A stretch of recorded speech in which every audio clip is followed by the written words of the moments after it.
The next series of lessons that you are going to watch from my class, this will be the last series before you do your original experiment. I would say, this series of lessons, ito yung isa sa mga pinaka-importanting lesson that you really need to master. Now, don't get me wrong, the other lessons are also very important. It's just that these are the lessons that you are going to frequently use, especially when you execute your original experiments. Okay, so we are going to talk about experimental designs. The word design in the dictionary means a form, a structure, or architecture of something. At maraming mga bagay, may iba't ibang klaseng mga designs. Like for example, rubber shoes, di ba?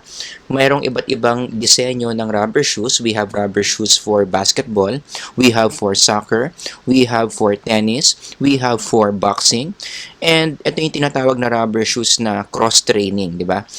Ibig sabihin ng cross-training, parang ano siya, all-purpose. You can use these rubber shoes for basically all kinds of activities that you want to do. Rubber shoes have different designs. The same thing with psychological experiments. Marami rin siyang forma, marami din siyang design. So, for example, whenever you read an experiment in psychology, isa yan sa mga dapat na itatanong mo, ano yung design nung experiment? Because when you know the design of the psychological experiment, marami kang mga bagay na matututunan, or there are a lot of things that you need to consider in the design of the experiment for you to say that the conclusion in that experiment is valid or not. Anyway, we will talk about that as we go along. So, ilan ba yung mga designs in psychological experiments? We have the following designs: between subjects, within subjects, longitudinal design, cross-sectional design, factorial design, and small n designs. But for our purposes, for this series of lessons, going towards your final project, ang i-discuss lang natin would be between subjects design and within subjects design. In your original psychological experiment, I am just expecting you to do either, either of the two. Alright? Pwedeng between, pwedeng within, you choose one. Dito rin sa 6 na experiments na ito, I will also have a separate lecture on factorial design, because some of you, when you design your experiments, baka kasi based on my experience in the past, some students are thinking or are proposing to do factorial design experiment. So, I will have a separate lecture on that. But for this video, ang pag-uusapan lang natin is between subjects design and within subjects design. Let's first talk about between subjects design. In the pre-lecture video I asked you to watch, I let you watch the experiment done by Albert Bandura on children's aggression. Yung experiment ni Albert Bandura can be considered a between subjects design. Why? Because in that experiment, kung i-diagram mo siya, the IV is the type of model, the levels are a violent model, another level is non-violent model. What made this a between subjects design? Well, it is because the kids that were found in the violent group, they are not the same kids as was found in the not violent group. Sa Tagalog, yung mga bata na nandoon sa violent level, iba sila sa mga bata na naroon sa non-violent level. So this is what makes an experiment a between subjects design. You will have different subjects in different levels. That's why in a between subjects design, the group of subjects is equal to the number of the IV levels. So halimbawa, yung experiment mo, you have 2 IV levels, it means you will have 2 different groups in that experiment. If you have 3 IV levels, ilang grupo yung gagamitin mo? You will use 3 different groups in 3 different levels. Kapag 4 naman yung IV levels mo, ilang grupo ang mafo-form mo? 4 different groups. Okay? Basta in the most basic level, 2 IV levels, iba yung mga tao sa first level, iba na namang grupo yung mga nasa second level. This is what makes an experiment a between subjects design. So, going back to the experiment by Bandura, the reason why it is a between subjects design, it is because those kids who watch a violent model are not the same kids as those who did not watch a violent model. Magkaiba sila ng grupo. And by the way, for those of you who are curious or interested, ano ba yung nakita ni Bandura in his experiment, look at the slide. On the topmost part of the picture, ito yung nakita ng violent model group. Right? So the model here, the person being watched in the video, is very violent towards the Bobo doll. And so what happened? Doon sa last two rows, sa baba ng picture, you can see that kids were doing exactly the same behaviors that they saw from the violent model. And I also want you to notice why there are separate pictures between a young boy and a young girl. Because in the original experiment by Bandura, he also hypothesized that there will be sex differences in terms of aggression towards the Bobo dolls. Bandura expected that boys will be more aggressive towards the Bobo dolls compared to girls. But he was wrong because his data is showing that regardless of your sex, whether you're male or female, as long as you have seen a violent model being violent towards the Bobo doll, they are going to imitate the behavior. So walang sinisino yung model ng violent behaviors, no? Lalaki man yan or babae man yan, they are both capable of modeling violent behaviors when they see it being done by a model. Another example of a between subjects design is the Stanford Prison Experiment. O, sige, bakit between subjects design yung Stanford Prison Experiment? Because the guards are completely different sets of people compared to the prisoners. Diba? Kumbaga yun yung IV level ni Philip Zimbardo, no? The IV is the role, the levels will be the guards and the prisoners. So the guards are not the same people as the prisoners, therefore this experiment can be considered a between subjects design. Another example would be the learned helplessness study by Seligman. Pinag-usapan natin ito sa live lecture, di ba? Bakit naging between subjects design yung experiment na ito? Because the dogs in one group are different from the dogs in the other group. If you remember, what are the two different groups in this experiment? In one group, dogs can escape the shock. Yun yung escape condition. While on the other group, the dogs cannot escape the shock. Yun yung no escape condition. So the dogs in the escape condition are completely different dogs from the no escape condition, making this experiment a between subjects design. Ngayon, pag-usapan natin yung counterpart ng between subjects design, which is within subjects design. What's the difference? In within subjects design, you will only use one group. Isang grupo lang. And that group that you are using will undergo all the IV levels. Sa Tagalog, yung grupo sa within subject design, pagdaraanan niya yung lahat ng levels sa isang experiment. Therefore, how many groups do you need to form in a within subjects design if your experiment has 2 IV levels? Ang sagot dyan, isa lang. So, one group will undergo both those two levels. Ilang grupo ang ifo-form mo kapag yung experiment mo 3 IV levels? Isa lang din. So that one group will undergo all the 3 levels. Kapag 4 yung IV levels mo, the same. You will only have one group who will undergo those 4 different IV levels. Let me give you one hypothetical example of an experiment using within subjects design. A language teacher would like to find out what music can best increase her students' grade in Chinese literature.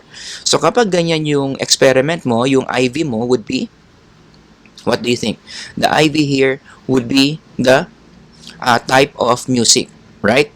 And then the levels, hindi naman sinabi sa problema kung ano yung levels of the IV, therefore we choose. Let's say we would like to know or we would like to use pop music, rap music, and classical music.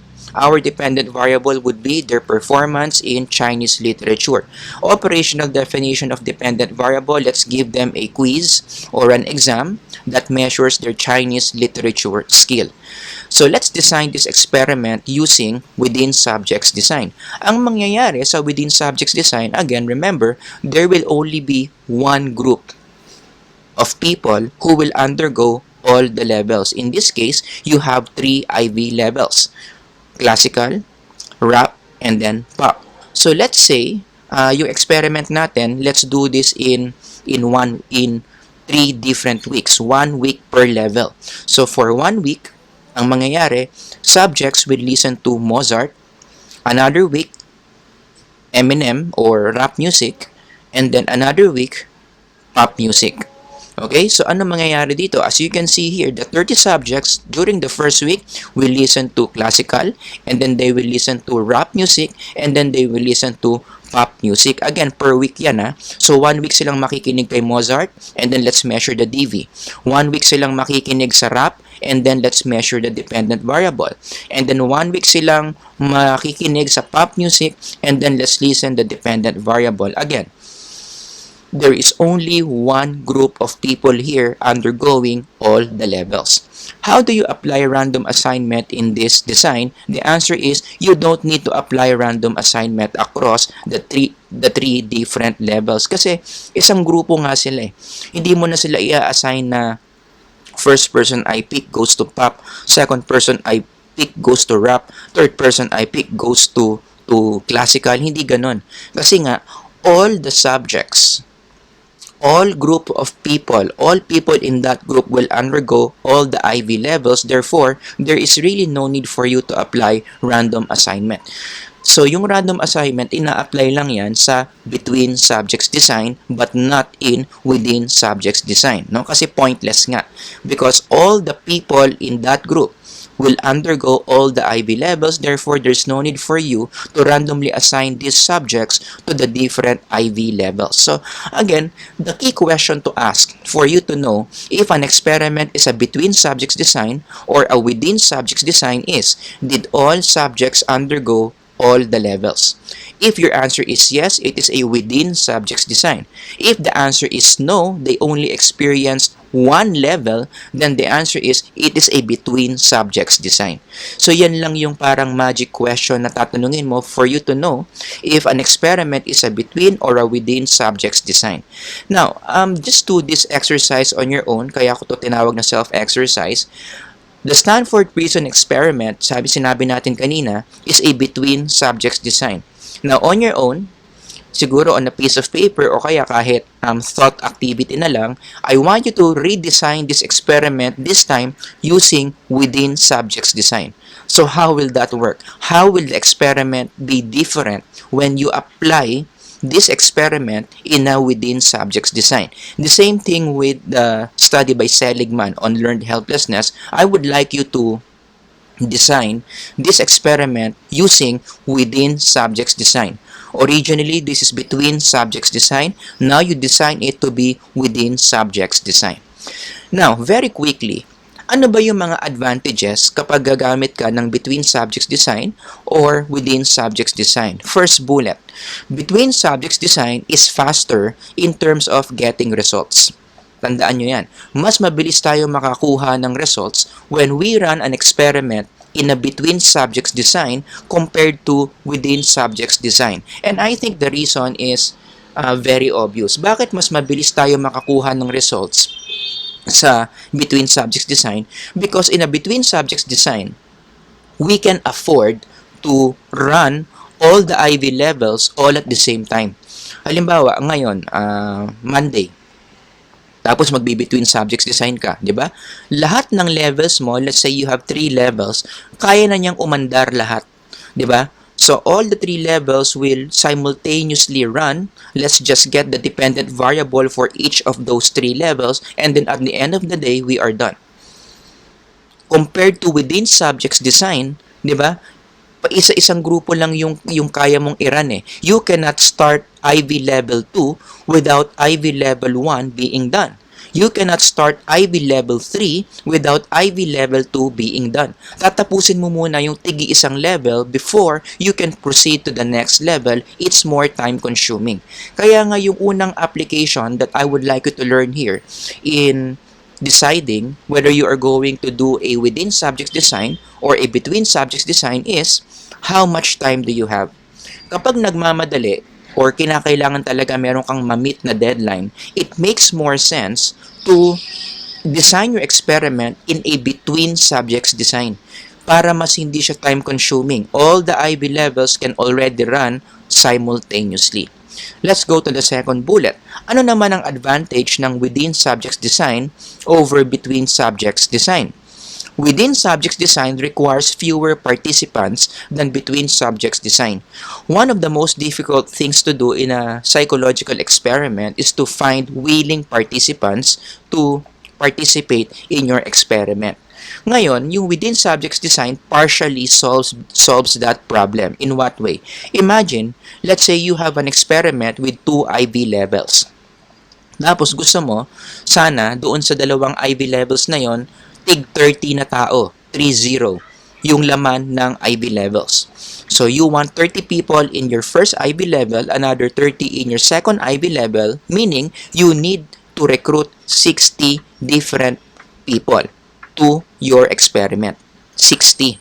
Ngayon, mahirap maghanap ng 60 participants, especially online. Diba? Oo. Ang mangyayari kapag within subjects design, you don't need to find 60, you can just find 30. Because anyway, those 30 people who will undergo the first level, they will also undergo the second level. So as long as you have a 30, diba? Hindi mo na kinakailangan humanap pa ng another 30 for the second level because anyway, they will undergo the second level later after they undergo the first level. So it will cut your job in finding participants in half. Diba? From 60, pwede na yung 30. Yan yung advantage ng within subjects design. So, the application here is kapag medyo mahirap maghanap ng participants given your experiment topic. Kasi minsan, pumipili ka rin ng participants no, para mag-run ng experiment depende sa topic. No? So if you can sense that the participants you need are hard to find, medyo mataas yung criteria mo for you to find participants in your experiment, then it makes more sense to find or to use within subjects design para hindi ganun karaming participants yung kailangan mong hanapin. So these are the 2 bullets that you need to constantly to think about in deciding whether you are going to use a between subjects design or a within subjects design in your original experiment. Okay, so this ends our short video on the difference between subjects design and within subjects design. After this video, you go to the post-lecture assignment, and then after you do the post-lecture assignment, I will upload another video. This is the part 2 of between subjects design and within subjects design. In that video, we will talk about more technical terms involving these 2 different designs. So I hope may natutunan kayo dito sa short video natin on the difference between and within subjects design. If you have any questions, you can just comment on the video or send me a message via Animo Space. Thank you everyone and God bless.